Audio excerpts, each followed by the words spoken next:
एक जगह की बात है, एक महाराज ने एक प्रतिष्ठित श्रावक को कहा, भोजन कर लिया? उसने विनम्रता के साथ कहा, महाराज जी भोजन करना कि नहीं करना ये हमारा काम, आपका काम नहीं है। आप तो खुद अपनी चर्या के लिए मुद्रा लेके निकलते हैं, आपके ही भोजन का ठिकाना नहीं हुआ, हमारे भोजन का क्या पूछते हो?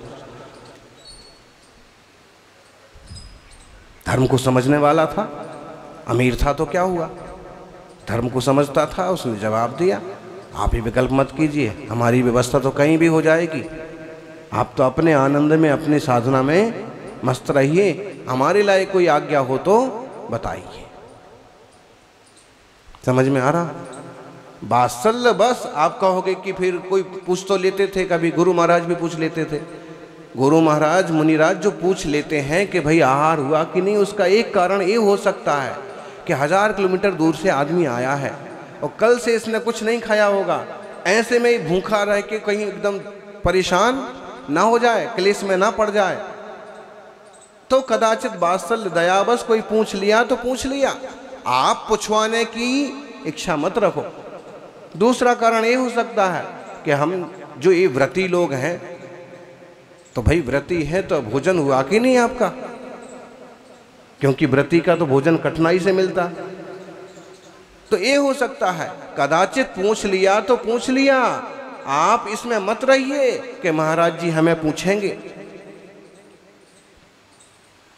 महाराज जी आपको नहीं पूछेंगे, आप महाराज जी को कहेंगे, हे स्वामी नमोस्तु नमोस्तु नमोस्तु, आहार जल शुद्ध है। आप पूछेंगे 10 बार नमोस्तु नमोस्तु करेंगे, क्यों?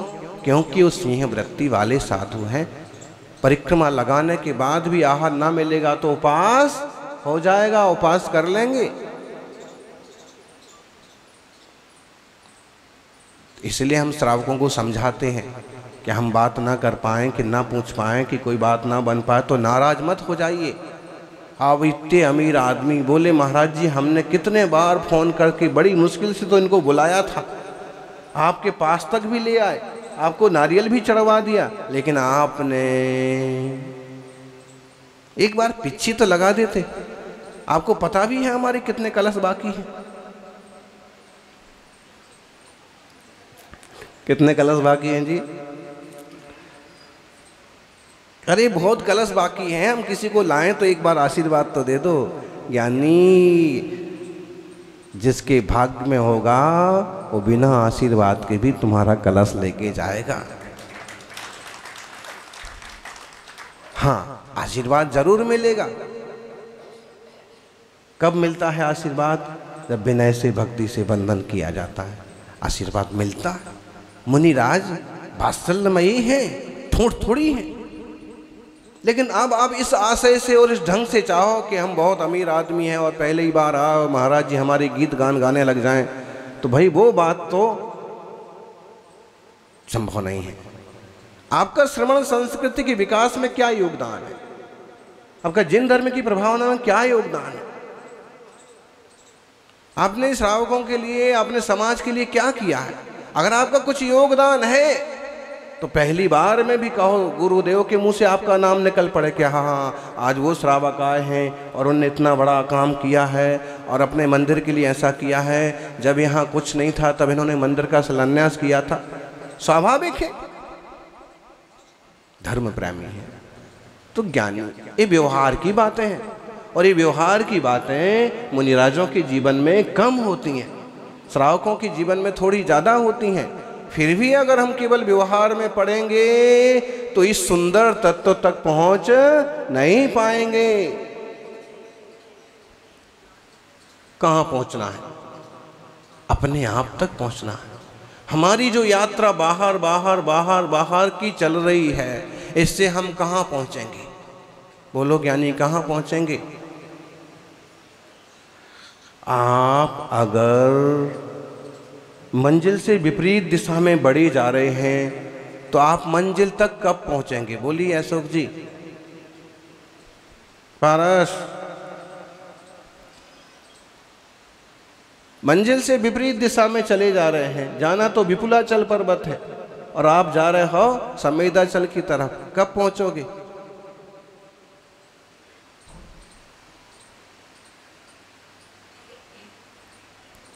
एक विकल्प आया, बोले 70वां चातुर्मास, 80वां चातुर्मास, गिनती से क्या हो जाएगा? 27वां चातुर्मास, 28वां चातुर्मास, गिनती से क्या हो जाएगा? अगर हमारी रूपरेखा और सड़क और दिशा ही सही नहीं है तो कितने साल में पहुंच जाएंगे हम मंजिल तक? निर्ग्रंथ वीतरागता के अलावा मोक्ष मार्ग बनता ही नहीं है। 5 महाव्रत, 5 समिति, 5 इंद्रिय निरोध, 6 आवश्यक, 7 विशेष गुण। आप कहोगे महाराज तीसरी गाथा में ऐसा कुछ नहीं लिखा, आप तो जबरदस्ती मुनि महाराज को घुसेड़ रहे हो इसमें। अरे भाई, जब एक धर्मात्मा श्रावक समय सार की भावना कर सकता है तो सर्वसंग त्यागी मुनिराज नहीं कर सकते क्या?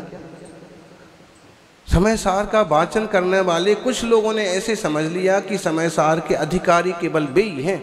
मुनि महाराज तो जो है केवल क्रिया करते हैं और केवल प्रवचन करते हैं।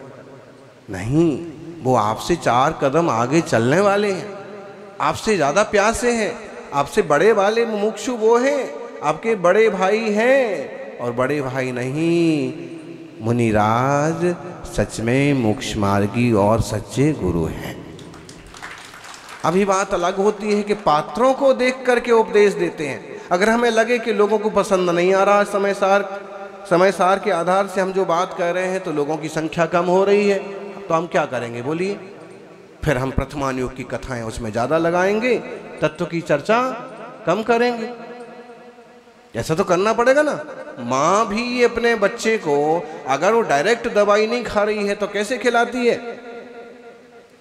बच्चा दवाई नहीं खाता है, उसके मुंह में चम्मच में घोल के डालो तो भी नहीं खाता है। फिर क्या करते हैं? थोड़ा दूध मिला के देते हैं। कई बार दूध मिली भी नहीं खाता है, नहीं पीता है, तो फिर क्या करते हैं? थोड़ा उसमें मीठा मिला के, कई बार बतासा डाल के, और तब भी नहीं पीता है तो क्या करते हैं?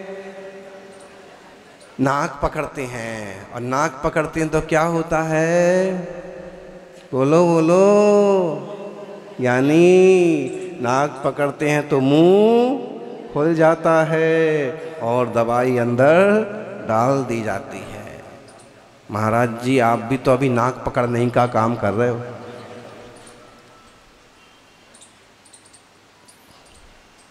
बेचारे आते हैं माला डलवाने के लिए, आप उनकी नाक पकड़ के,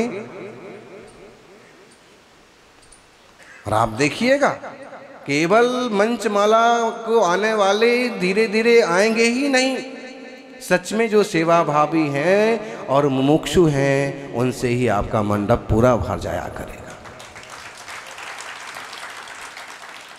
या फिर उनको ये बात समझ में आ जाएगी कि महाराज जी नाक भी पकड़ लें तो घबराने की जरूरत नहीं है।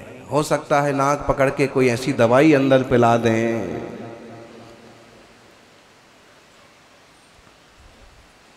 दिनवाणी की दवा। दुनिया में आप एक ही चीज सुनी है कि कोई लोग स्त्रियों को सुंदर कहते हैं, कहते ही हैं। देख लो कैसा पागलपन चलता है। अप्सरा मान लेंगे, ढेरों गीत गाएंगे, पाँव में पड़ जाएंगे। अरे है क्या इसमें? मल मूत्र की तो गठरी है ये, निकलता क्या है इसमें से? मल बीजम मल योनिम गलन मलन पूति गंध भी भस्सम पस्सन नंग मनंगम बिरमतियो ब्रह्मचारी सा। कितने ही सुंदर है शरीर, लेकिन है क्या? पल रुधिर राध मल थैली की कस बसा दीते मैली नवद्वार वहें घिनकारी। कौन सी हीरोइन है जो 24 घंटे में कभी लघु शंका दीर्घ शंका न जाती हो? बताइए, एक नाम बताइए आप लोग। कौन सी सुंदरी है जिसको साल में कभी सर्दी ना, नाक ना बहती हो, सर्दी ना होती? बताइए। और शरीर का खूब परहेज कर लिया जाए, खूब संभाल कर लिया जाए, लेकिन असलियत तो ये है कि 9 द्वार हैं, कभी ना कभी कोई ना कोई बहते ही रहते हैं। अच्छा, आप कहोगे ये सुंदरता का पैमाना, अगर हम इस ढंग से बात ना करें, इस ढंग से भी बात करें कि लोक में 6 द्रव्य हैं, जीव, पुद्गल, धर्म, अधर्म, आकाश, काल। आप लोग बोलिए, पहला, दूसरा, तीसरा, चौथा, पांचवा, छठा द्रव्य कहा, इसलिए आप ऐसे बोल दिया फटाफट, जीव, पुद्गल, धर्म, अधर्म, आकाश। और अगर हम आपसे कहें तत्व, तो थोड़ी सी धारणा बदल जाएगी। जीव, अजीव, आश्रव, बंध, संबंध, निद्रा, पदार्थ कहें तो पुण्य पाप और जुड़ जाएगा, और अस्थि काय कहें तो जिनको जरा सी जिनवाणी की रुचि है उन्हें तुरंत बात ध्यान में आएगी। और इसका मतलब ये कहना चाहते हैं कि जीव अपने आप में रहे तो ही सुंदर है, पुद्गल अपने आप में रहे तो ही सुंदर है, धर्म अधर्म वो तो सब अपने आप में है ही, वो तो सुंदर है ही। ऐसे ही कहने का आशय है, एकत्व निश्चयगत निज आत्मा ही सुंदर है। दुनिया की सुंदरता के चक्कर में तुमने अपने रूप को कुरूप कर डाला। देख लो ना, आपने पिक्चर्स देखी हैं, ढेर सारी पिक्चर में क्या होता है कि हीरो रहता है और उसको हीरोइन नहीं मिल पाती, होता है कि नहीं? फिर वो रोता रहता है, फिर कुछ कर्म करता है, फिर कहीं जेल में डालता है, फिर नशा करने लगता है, फिर देव उदास बन जाता है, पूरा उदास बन जाता है। देखा आपने? वो जैसी है वैसी है, इसका क्या हाल होता है? मक्खियां भिनक रही हैं, नाक बह रही है, नाली के पास पड़ा है, लोग थूक रहे हैं। ऐसे ही होता है ना लगभग। किसकी गलती है? किसकी गलती है? बोलो बोलो, हैं? आप लोग तो बोलो, किसकी गलती? उसकी गलती है। उसकी क्या बात की गलती है? सूरज उगता था उगता है, चांद उगता था उगता है, तारे आते हैं नहीं आते हैं नहीं आते हैं, हवा चलती है नहीं चलती है नहीं चलती है। जो कुछ जैसा होना है सो हो रहा है। अब सूरज के वो आने पर कोई दुखी हो जाए कि कोई परेशान हो जाए तो इसमें उसकी क्या गलती है? ऐसे ही किसी के रंग रूप को देख करके और तुम परेशान होते रहो तो इसमें किसी की क्या गलती है? तुम इतने बेवकूफ हो कि तुम्हें यही समझ में नहीं आ रहा है कि मैं जो देख रहा हूं वह जड़ है। क्या है? सारी दुनिया जड़ की दीवानी, सारी दुनिया जड़ की दीवानी हो रही। शरीर का रंग देखियो भाई साहब, छोकरी कैसी है, और रंग देख करके रंग के साथ डंग भी देखियो भाई साहब। अकेला रंग देख करके रहोगे तो तुम्हारे पूरे परिवार की जिंदगी बेरंग हो जाएगी, और रंग के साथ ढंग भी देखोगे तो हो सकता है कि आज तक ना हुआ हो वो हे स्वामी नमोस्तु नमोस्तु आपके घर के बाहर भी होने लग जाए। तो अकेला रंग मत देखियो, रंग के साथ साथ विषय घूम जाता है बोलने का। महाराज जी ऐसे क्यों बोलते आप? आत्मा की बात करो, ठीक है आत्मा की बात करो, लेकिन आजकल जहां आप हैं, जिस स्टेज पर आप हैं, वहाँ ये सब होता है कि नहीं होता? अब छोरे बड़े हो गए हैं तो छोरियाँ भी लाना है, छोरी बड़ी हो गई तो किसी अच्छे परिवार में देना भी है दो।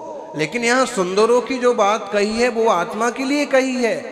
फिर भी लोग व्यवहार में आप केवल बाहरी सुंदरता देख करके ही मत उलझ जाना। उसके लिए बोले घर भी अच्छा है और बर भी अच्छा है। क्या? बिटिया के लिए घर भी अच्छा है और बस अब हाथ पीले कर ही दो। वही हम आपको बता रहे हैं कि सिद्धालय का घर भी अच्छा है, सिद्ध स्वरूप का वर भी अच्छा है। अब दीक्षा के लिए हाथ पीले कर ही लो।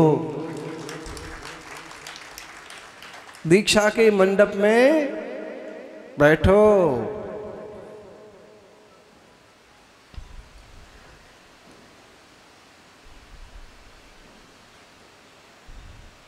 बोलो महाराज जी, जहां प्रवचन सुनने वालों की लाले पड़े हैं, यहां दीक्षा लेने वाला कहां से मिलेगा?